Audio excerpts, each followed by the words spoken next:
സർക്കാർ ആശുപത്രികളിലെ ഡോക്ടർമാരുടെ ഒ.പി. സമയം വർദ്ധിപ്പിച്ചതിൽ പരിശോധിച്ച് തീരുമാനമെടുക്കുമെന്ന് സർക്കാർ ഉറപ്പു നൽകിയെന്ന് KGMOA. ആരോഗ്യവകുപ്പുമായി KGMOA ഭാരവാഹികൾ നടത്തിയ ചർച്ചയിലാണ് തീരുമാനം. ഒ.പി. സമയം ഉച്ചയ്ക്ക് 2 മണിവരെയായി വർദ്ധിപ്പിച്ചുള്ള ഉത്തരവ് പിൻവലിച്ചില്ലെങ്കിൽ പ്രക്ഷോഭ പരിപാടികളുമായി മുന്നോട്ടു പോകുമെന്ന് സംഘടന അറിയിച്ചു. അക്ഷയ കൃഷ്ണാനന്ദാണ് തിരുവനന്തപുരത്ത് നിന്ന് വാർത്തയുടെ വിശദാംശങ്ങളുമായി ചേരുന്നത്. അക്ഷയ, നേരത്തെ ഈ ഒ.പി. സമയം വർദ്ധിപ്പിക്കുന്നതുമായി ബന്ധപ്പെട്ട് ഡോക്ടർമാരുടെ മാനസിക ശാരീരിക ആരോഗ്യങ്ങളെ അത് ബാധിക്കുന്ന തരത്തിലാണെന്നൊക്കെ ഡോക്ടർമാർ പറഞ്ഞിരുന്നു. ഇപ്പോൾ ഇക്കാര്യത്തിൽ എന്ത് തീരുമാനമാണ്, എന്തുറപ്പാണ് സർക്കാർ ഡോക്ടർമാർക്ക് നൽകിയിരിക്കുന്നത്?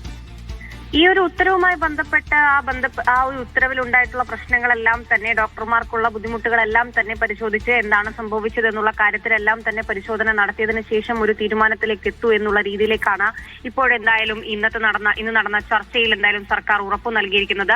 അതായത് പ്രധാനമായും സംസ്ഥാനത്തെ സർക്കാർ ആശുപത്രികളിലെ ഡോക്ടർമാരുടെ ഒ.പി. സമയം ഉച്ചയ്ക്ക് 2 മണിവരെ ആക്കിയിട്ടായിരുന്നു സർക്കാർ ഒരു ഉത്തരവ് പുറപ്പെടുവിച്ചിരുന്നത്. ഇതിനെതിരെ KGMOA വളരെ ശക്തമായി തന്നെ രംഗത്ത് വരികയും ചെയ്തിരുന്നു. അതായത് ആശുപത്രികളിൽ അമിതമായ തിരക്കും ജോലിഭാരവും പരിഹരിക്കാൻ ഒരിക്കലും ഇത്തരത്തിൽ ഇങ്ങനെയല്ല ചെയ്യേണ്ടിരുന്നത്, തസ്തികകൾ സൃഷ്ടിക്കുകയാണ് വേണ്ടത് എന്നുള്ളതായിരുന്നു KGMOA പ്രധാനമായും പറഞ്ഞിരുന്നത്. മാത്രമല്ല തങ്ങളോട് ആലോചിക്കാതെയാണ്, അതായത് ഡോക്ടർമാരോടൊന്നും തന്നെ ആലോചിക്കാതെയാണ് ഇത്തരത്തിൽ സർക്കാർ ഒരു തീരുമാനമെടുത്തത് എന്നുള്ള ഒരു വിമർശനവും അവരുടെ ഭാഗത്തു നിന്ന് ഉയർന്നിരുന്നു. ഇതിന്റെ അടിസ്ഥാനത്തിലാണ് എന്തായാലും ഇന്ന് ആരോഗ്യ വകുപ്പുമായി ചർച്ച നടത്തിയത്. മന്ത്രിയുമായിട്ടായിരുന്നില്ല ചർച്ച നടത്തിയത്, ആരോഗ്യവകുപ്പിന്റെ സെക്രട്ടറി ആയിരുന്നു ഉണ്ടായിരുന്നത്. അവരുമായി ചർച്ച നടത്തി എന്താണ് സംഭവിച്ചത് എന്നുള്ള കാര്യത്തിൽ പരിശോധന നടത്താമെന്നും ഉത്തരവുമായി ബന്ധപ്പെട്ടുള്ള കാര്യങ്ങളെല്ലാം തന്നെ ഡോക്ടർമാരെ കൊണ്ട് പരിശോധിച്ച് ഒരു തീരുമാനം എടുക്കാമെന്നും തിരക്കിട്ടൊരു തീരുമാനവും സർക്കാരിന്റെ ഭാഗത്തു നിന്നും ഉണ്ടാകില്ല എന്നുമാണ് ഇന്ന് നടന്ന ചർച്ചയിൽ എന്തായാലും KGMO ഭാരവാഹികളോട് പറഞ്ഞിട്ടുള്ളത്.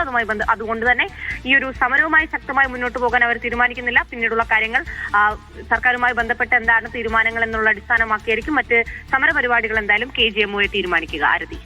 ശരി, അക്ഷയ കൃഷ്ണാനന്ദാണ് തിരുവനന്തപുരത്ത് നിന്ന് വാർത്തയുടെ വിശദാംശങ്ങൾ നൽകിയത്.